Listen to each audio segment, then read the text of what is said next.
baby, even though I hate ya, I'm gonna love ya. Aujourd'hui, on va parler d'une artiste et d'une vocaliste extrêmement populaire, peut-être la plus populaire de sa génération, Ariana Grande. Ariana Grande, c'est évidemment une très bonne chanteuse et je pense que tout le monde le sait. On a longtemps établi une parenté entre sa voix et celle de Mariah Carey. Je pense qu'elle a été en effet très influencée par Mariah Carey dans son apprentissage du chant et il y a beaucoup d'éléments de Mariah Carey qu'on retrouve dans le placement vocal d'Ariana Grande. Le premier élément, je trouve très parlant dans la voix d'Ariana Grande, c'est cette voix qu'elle utilise beaucoup, très soufflée.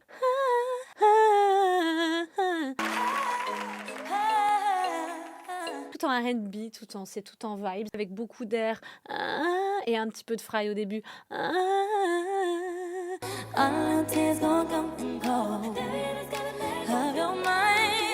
me fait penser un peu au début de My All de Mariah Carey. I'm thinking of you, I'm so into you. Ces vibes sont effectivement assez nasales. C'est pas... Donc on sent vraiment cette parenté-là. Le deuxième élément, c'est cette façon un peu d'articuler, ou plutôt de ne pas trop articuler. On l'entend un petit peu d'ailleurs sur ce titre Problem. Hey baby, even though I hate ya, I wanna love ya. Hey baby, even though I hate ya, I wanna love ya.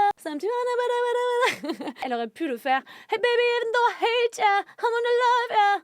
Non, elle fait Hey baby, even though I hate ya, I wanna love ya. Le troisième élément très très particulier de la voix d'Ariana Grande, c'est sa dextérité vocale. Donc elle descend bas, mais surtout elle monte très très haut. C'est une vraie soprane et elle peut nous faire des voix de sifflet. Donc là encore, on a la parenté avec Mariah Carey. Elle nous sort des suraigus. On en a un très très beau dans My Hair.